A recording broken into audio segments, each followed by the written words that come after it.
5 years old at the time. And I said, we went upstairs to the 5th floor and I said, can you stay outside the door? Mommy has to go in and check something. So I went into the bathroom and there is a skylight in the bathroom. And of course I had written it where Amy the Duke could escape through the skylight. But when I went inside, I saw there were bars across it. And I thought, that's a problem. So how could Amy get out of this, skylight? So then I thought, well, and I saw the bars were rusted. And I thought, well, you could push those out. And then I thought, but how would she get up there? And I took this wooden wine box, put it on top of the toilet, started to kick my feet up, and then I thought, no, she would have 3-inch heels. So I added 3 inches. Yes, I could actually extend my foot up to the rails of the skylight. And my son was going, Mommy, open the door. And when I came out, he said, the guard is saying, what are you doing in there?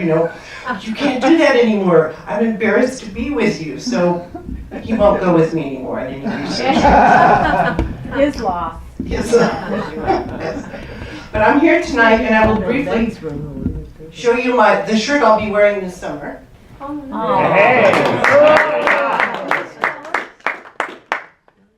Yes, the Mystery Conference. I will be co-chairing with David Corbett, and I'm excited because I came to the first Mystery Conference.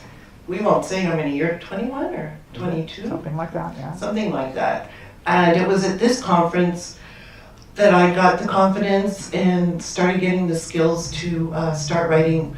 That took 3.5 years, Murder in the Marais. So I have a lot to be thankful for the conference, for the store. And so it's really special that I get to do this. And if you're interested or you have an idea or you've got a manuscript done, it's a great place to come. I'm living proof.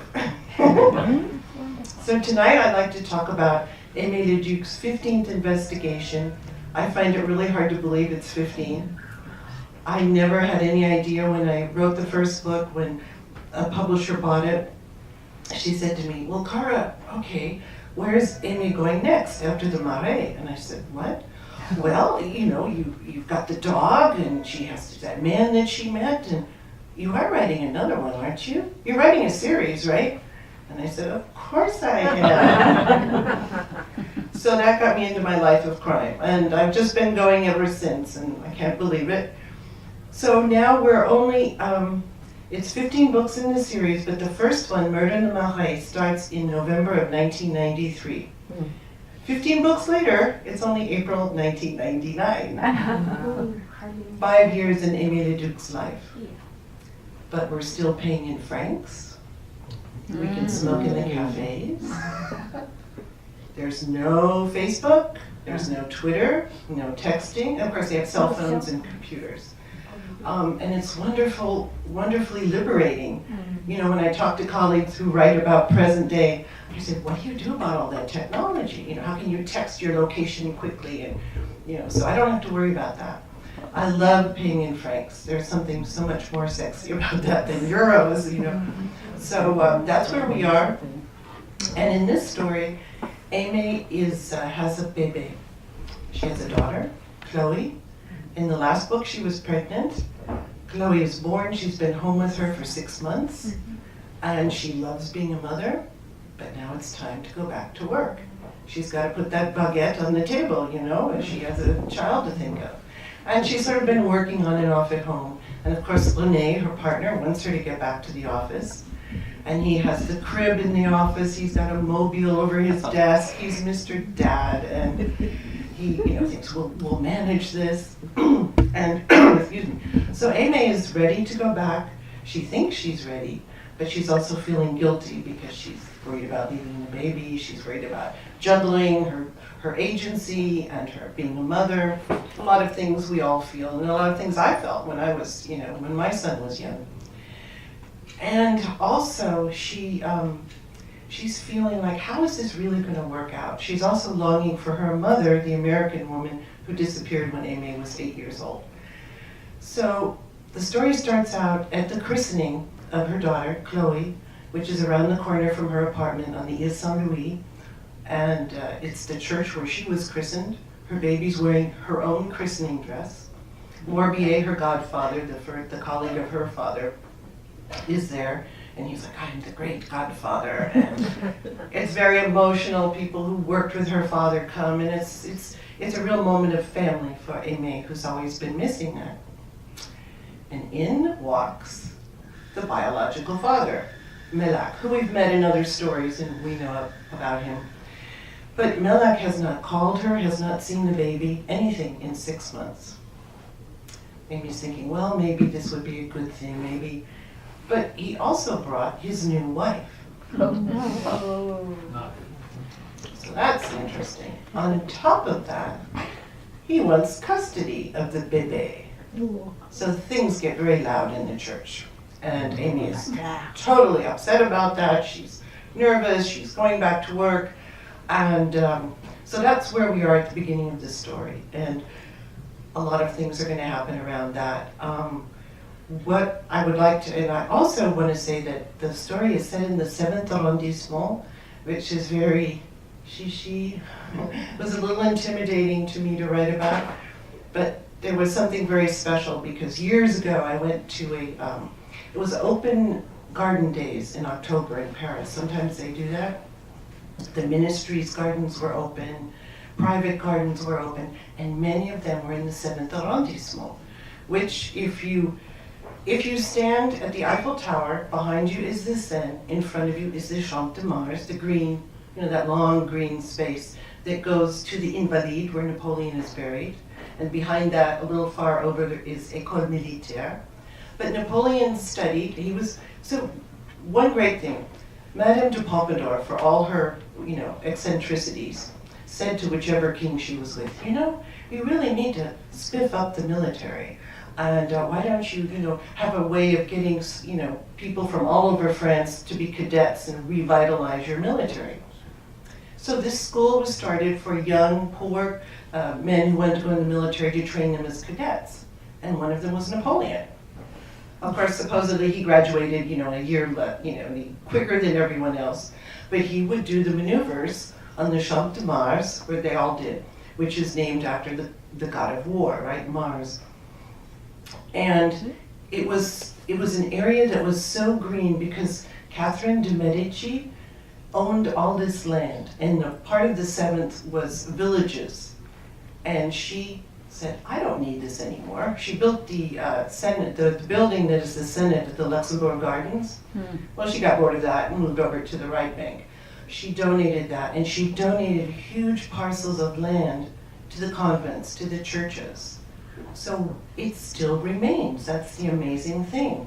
I went to this open garden day, and do you know the Le Bon Marché, the very nice department store?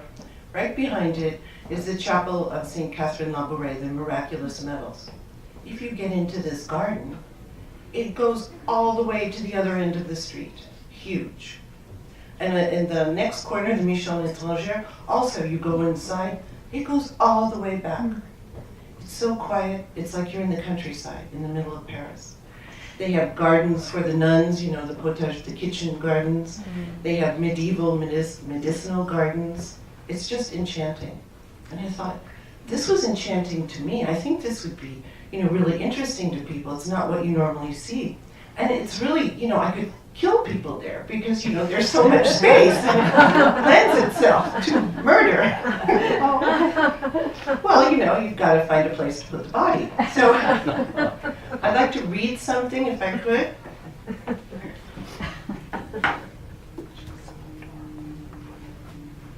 I won't read very much, but I'd like to just set it up a bit. And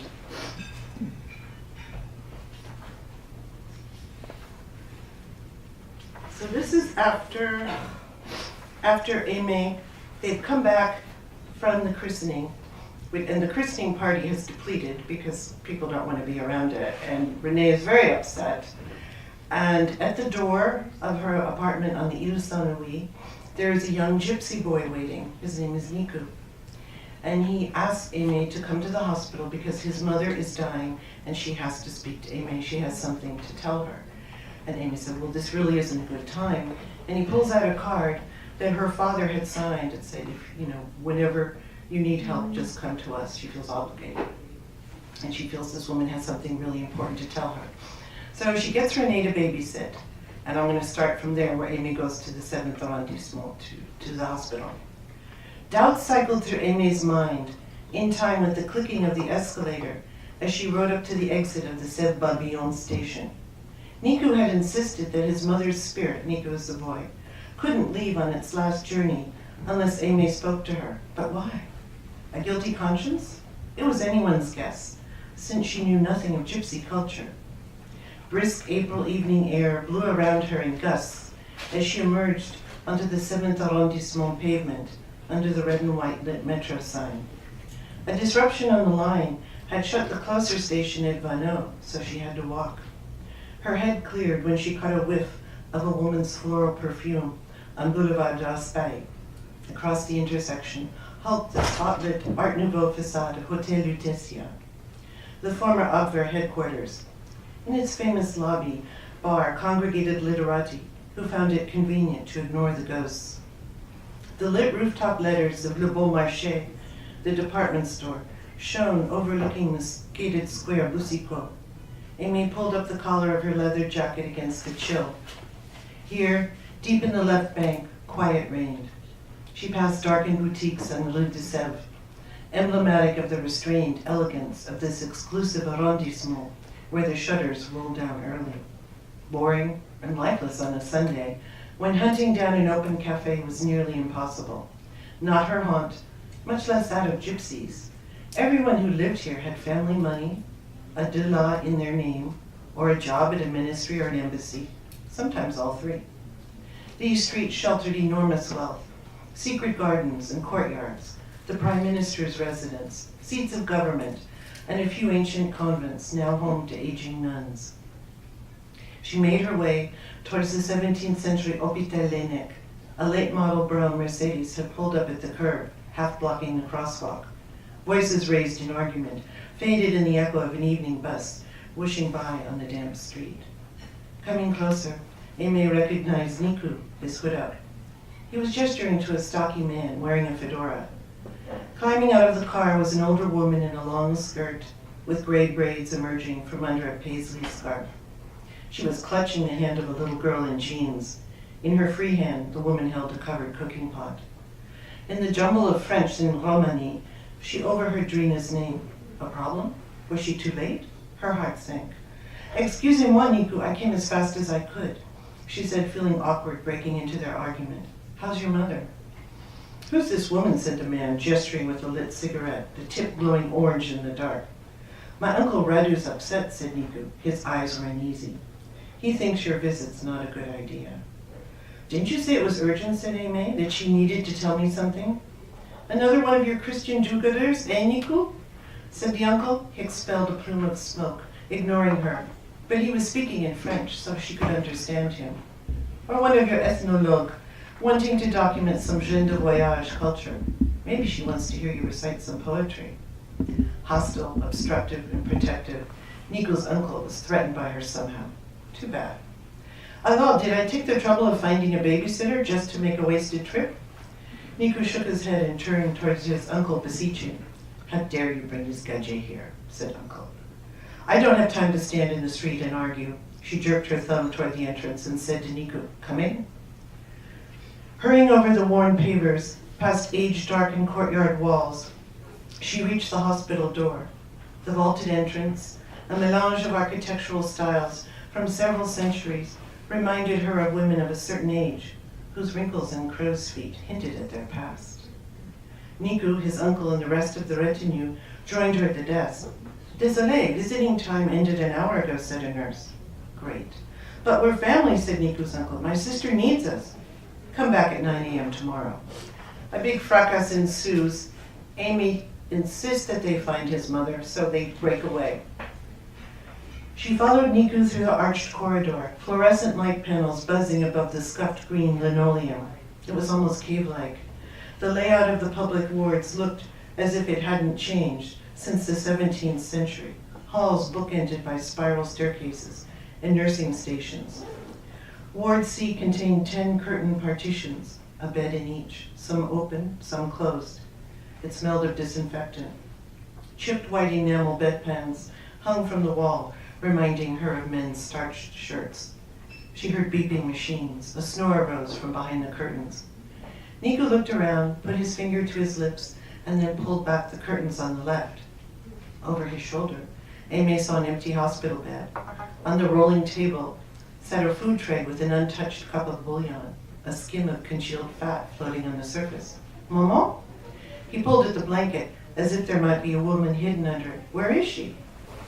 At a glance, Aimee took in strewn sheets, an abandoned respiratory machine, and a blank heart rate monitor with wires trailing from it.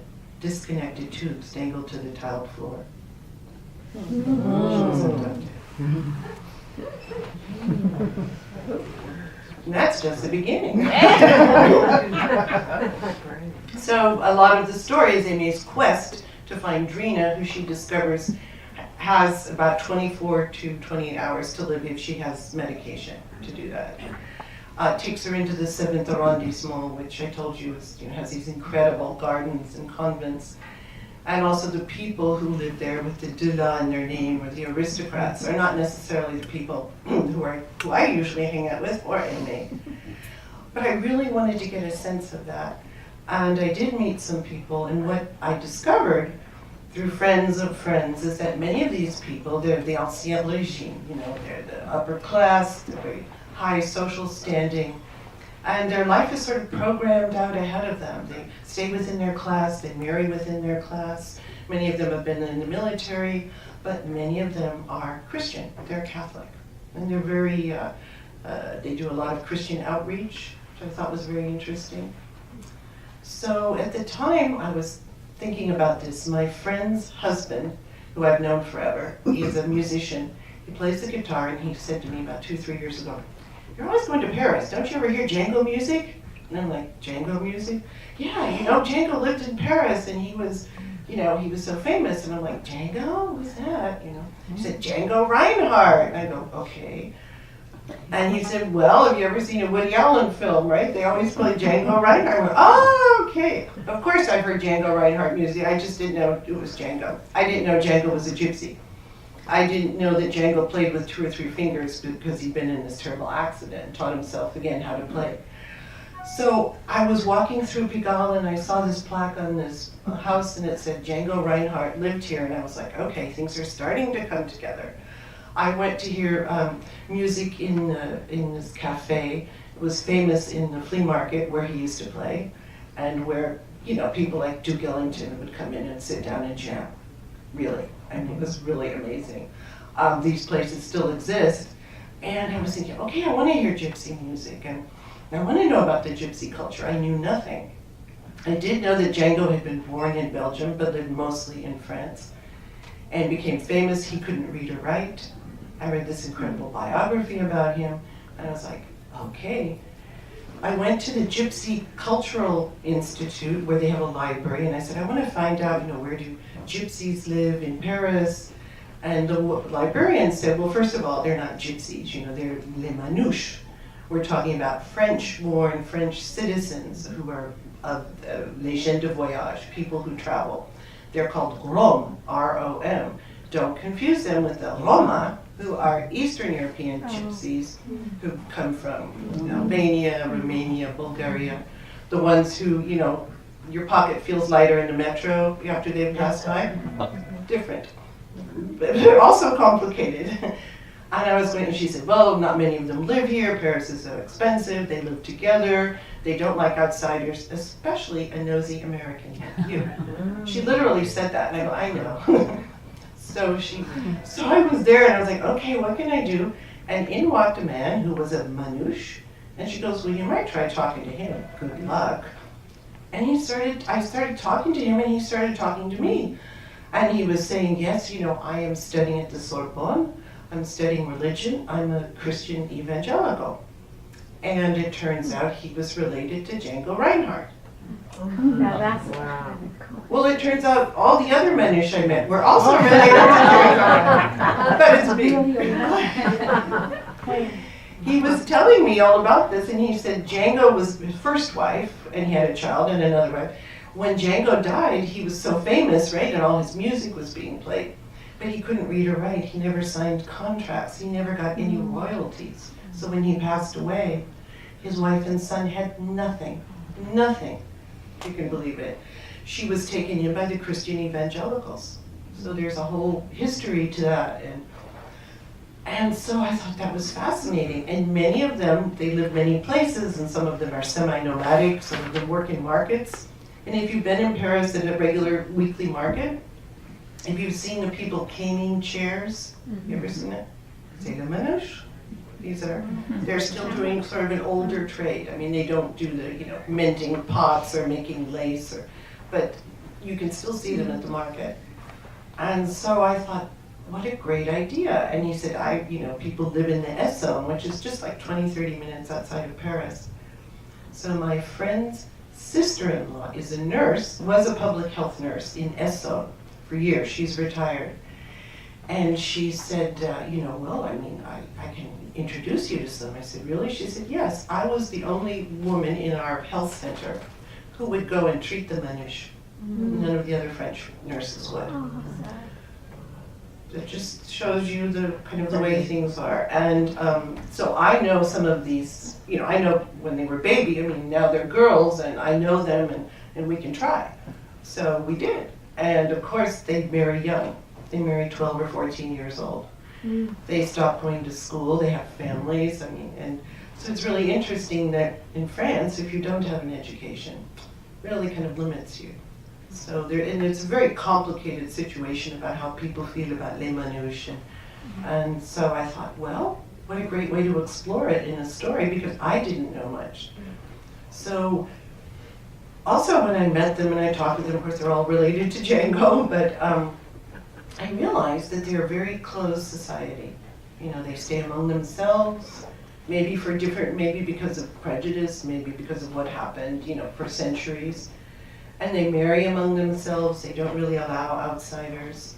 And I thought, there's this crazy parallel between les manouches and the very elite people in the 7th arrondissement.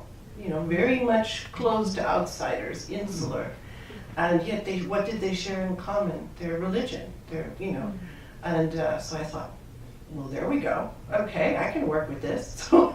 So that's sort of where the story came from, with the gardens, because it was so beautiful. I think that I was very lucky to find this story, and it's a very complicated situation in France with les manouches. We know everything that happened with Charlie Hebdo and all that. But I think if this book was published in France, it would be hugely controversial, because everybody has an issue with les manouches. Whether, it was because their sister lives in the countryside and they came through and made a mess, or all the police that I met and talked with do not care for les manouches. Of course, they meet the manouches when they're arrested, right? They don't meet them, in a cafe. They're meeting them when they've committed a crime. But it's really something, and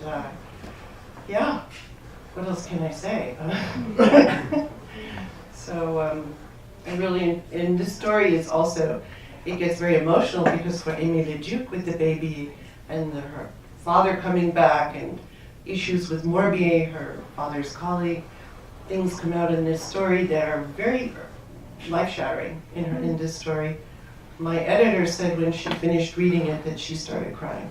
Oh. I'm sorry, but it's a very big book for that. So Amy's got issues, and but I think in a series, which I've learned, that you want to keep it, and Rita knows this, you want to keep it familiar. When I read a series, I want to go back and be with those people. I like those characters. I want to go and be in that room and be with them and eat with them. But I also want it to be fresh. They need to move on with their lives. They have to, have growth. It can't be static, and they have to develop. So we got that in this book. Yeah. So it was really an exploration. So, and before I forget, we are sponsoring another contest to win a trip to Paris. It's in the book. I always forget to say this. We have a great map, and here's the sweepstakes coupon. Fill it out. Yes, you could win. We tried. Send it in. And we got the trip. It's October 25th. It's sold out. It's sold out, but I could take one of you. And we're gonna go visit Aimé's office, you know, the detective. And it's very tiny. We can only go 3 or 4 of us in there at a time. It's quite small, but hopefully we'll get to the reservoir in Passy, which I wrote about in Murder in Passy. Hopefully we can get into a garden. Working on that. So it could be really a lot of fun. It really could. And I could take one of you. Like see Les Manouches aussi. Les Manouches. We can try. We can try. Yeah. Question for you with this, was this the group or was another group that they considered that Sarkozy paid to get rid of? Oh, Les Manouches, yeah. Yeah. Yeah. And he was paying them and putting them on planes. So was that? Oh, well, that's difficult to say because with all the Eastern European, the Bulgarian, the Romanian, they moved. some families, and I hate to talk like this, but because it sounds so generalized, but a lot of them are sent by their family and they're young, you know, they're like 14. They're sent, they come to Paris, they put them in these dilapidated warehouses outside. They put them in vans in the morning, bring people, the women, the children, drop them on a street corner and say, make 300 euros today, or you're going to be beat up tonight, however you do. So these, you know, and then they can't be prosecuted because they're under, you know, this age. It got really bad, and many of them were Romanian, and they couldn't speak, no one could understand them. They were giving false names, they didn't know what to do with them.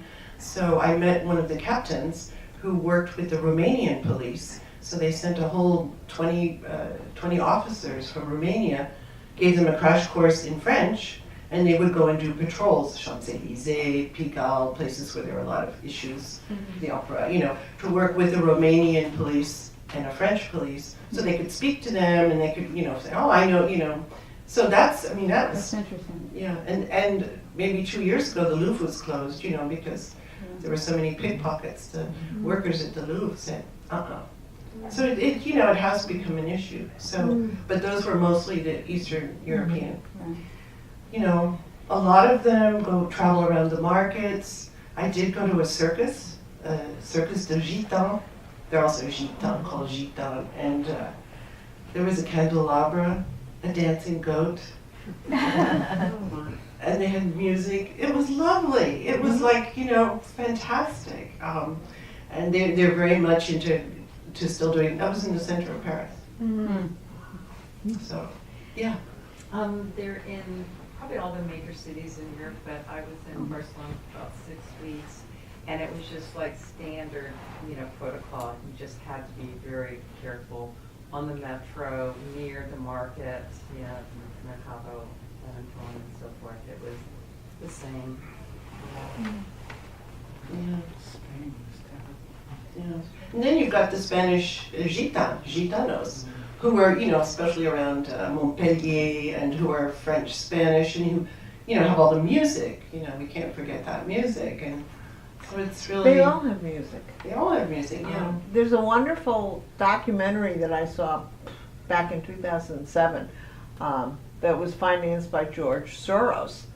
It was called Gypsy Caravan or something like that. And it was 4 different groups of gypsies from different countries. And they went on tour together to play their music. Wow.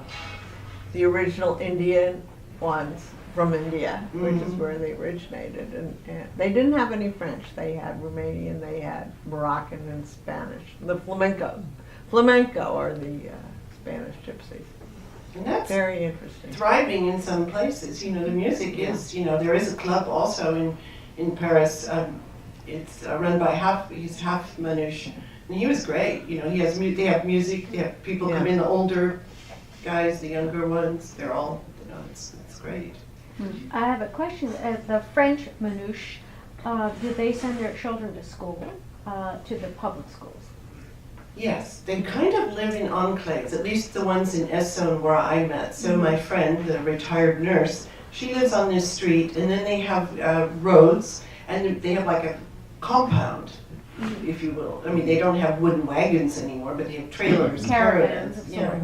So they're kind of a clan or family, and they have the house where they cook, and then they have their caravans.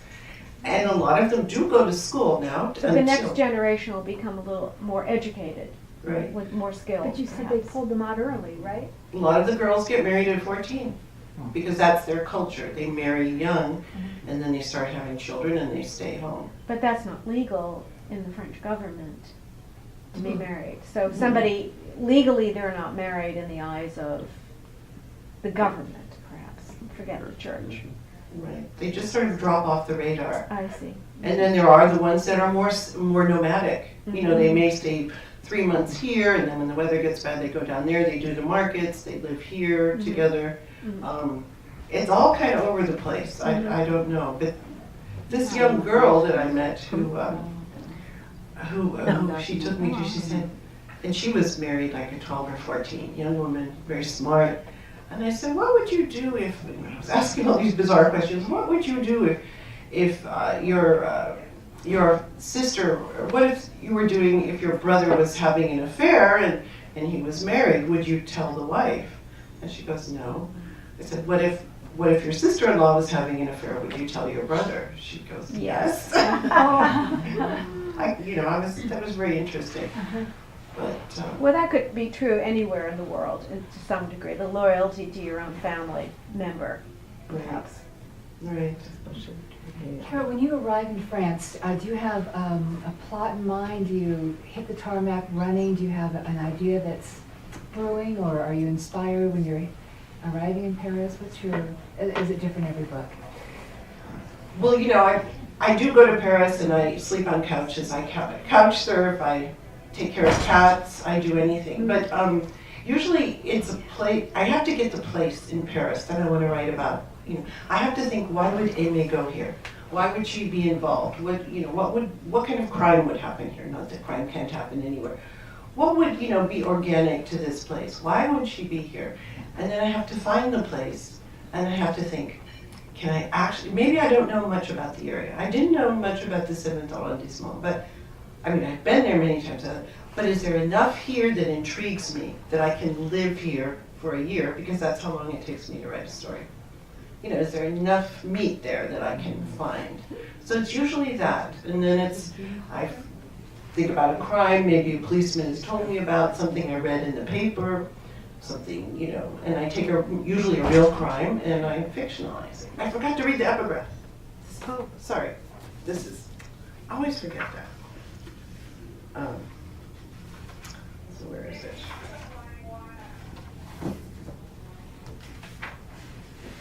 It's a Romani proverb. When the road bends, it's hard to walk straight. And every character in this book has that problem. It's spread among everyone, so not just the minors. How did you pick the Jewish characters and go in that direction? I'm just curious. Oh, in my first books? Yeah.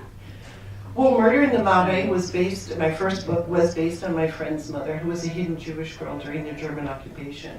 And I was really determined to write about that, passionate. And so I took some of her story, and then when I lost touch with her, she's actually still alive now, I started talking to her. I met people, I did research. This was all before the internet was really hot. I had to write letters, put stamps on there, remember that? Try to reach the right department. And so that was very important. That was the story I was burning to tell. And each book has been different. When they had Dr. Charlie Hebdo, the no-go zones on the Fox News, I was like, no-go zones. I've been writing about the no-go zones for 15 books. I write about not the darker side of the city, off the beaten track. But to me, at this time in the 90s, Jacques Chirac made that speech where he first acknowledged, the first time a French official had ever acknowledged, France's role in the occupation and the Holocaust in 1995, and this was big stuff. This was something, these were dark times, no one talked about. People's face went like this. So that was the, crack in the wall. And I saw that, so much in the 90s. So I feel if I'm writing about that time, I need to reflect it. I'm also very interested, but many people I meet, I find out later, well, they were survivors, or, everyone has a story about what they lived through, what their parents lived through, what their grandparents lived through. Everyone has that story. Like, my mother and grandparents went through the Depression. That's the story they would be telling me, whereas in France, it's World War II, they were occupied. So that comes out a lot because those are the people I meet, and that reflects what started to come to the surface. So I hope that answered your question. I have a question. You had said you were never going past 2001. Are you still feel that way? Is that when the Euro happened? 2001? Oh, I don't know if it was that or if it was 9/11, on whether the security systems changed and whether, you wanted to keep that out of there. I didn't know why, but you had picked that date. Well, remember, That's we were still all true. worried in 2000 about the millennium, and then we were going to get the computers. And I thought, what if I wrote about that? It's like a nothing, right? It's like a non-event. Yeah, non-event. So I just don't know what I'm going to do. There's 20 arrondissements. I've done 15. We'll see. We'll see. I don't know. Yeah. I just have a simple question. I always picture Amy on her motorbike riding around, and of course we all love the little black dress that's rolled up in her bag. How does she travel with her baby, or does she not? And does she still use a motorbike? How does she do that? You've got to read the book. But I will say she's so happy she can wear her pre-pregnancy clothes again. She can fit back in that. It's very important. Of course, she's going to meetings. She's got that white silky Saint Laurent blouse, and she's still nursing, and leakage, that's just life. But she's got the little seat on the Vespa. But you can read all about that. Okay, I just I need to picture that, because we all like the other way too. Yeah, well, she's got the courage, the beaded courage, and Chloe spit up a little bit with aubergine, and so a man at the party says, "Such an interesting scent you're wearing." Aubergine and Chanel No. 5. She goes, "Yes, it's my own version. It's my own." So she tries to handle it with aplomb. She's a mom, and life will, she'll bring her baby along. Of course, we all want to know where she buys those gorgeous clothes secondhand. Flea market. Her friend Martine has a nice little wardrobe. Well, we know now the gypsies are giving it to her. Right, les manouches. Hardly, I think. I have a friend who can go to, I don't know, Salvation Army, Goodwill or something. I'm like, she'll go, no. And she'll go to the bottom of the bin and find something incredible. She has a gene, and so I give that to Amy because I don't have it. But there is something, I think French women they're not wearing designer clothes. I mean, regular women, they get a few good pieces, really good boots, a good coat, a nice bag, a good blouse, and they mix and match. And they put of course, thank you. A man has to tell me. Yes, a scarf. Perfectly done, and it's how they put themselves together. So that's the great style. Do we have time for one more question? Sure. Anybody else? Well, the mother, her mother, Her mother. a mystery forever. Oh, you'll find out. I mean, I just keep thinking about it after every book. Yeah.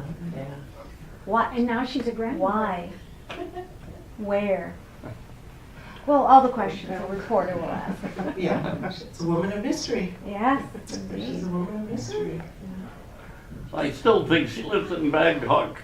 Oh, her mom? Yeah. Oh, that's new. With the community, because there is a group in Bangkok that's 1960s Americans and Brits and Aussies. Right. Real step back in time. Give her the idea. Oh, Amy's mother trained with the Red Brigade, so she's a little stuff in Syria, kind of before everybody else. So she has little issues there, kind of. I don't know. Well, I love the fact that, we're not going to know maybe forever. I won't say that. Do you know in your mind where she is? We have met her once. Yeah, we are. Yeah. I might know where she is.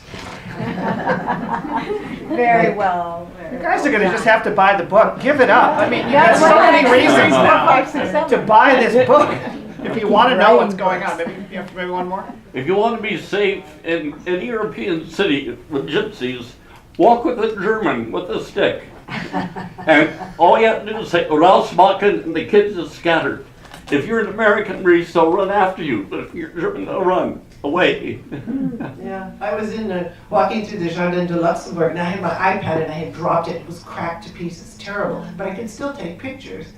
And so I was there and I was taking pictures, and these 3, they were Roma, girls came from behind, they were looking at me.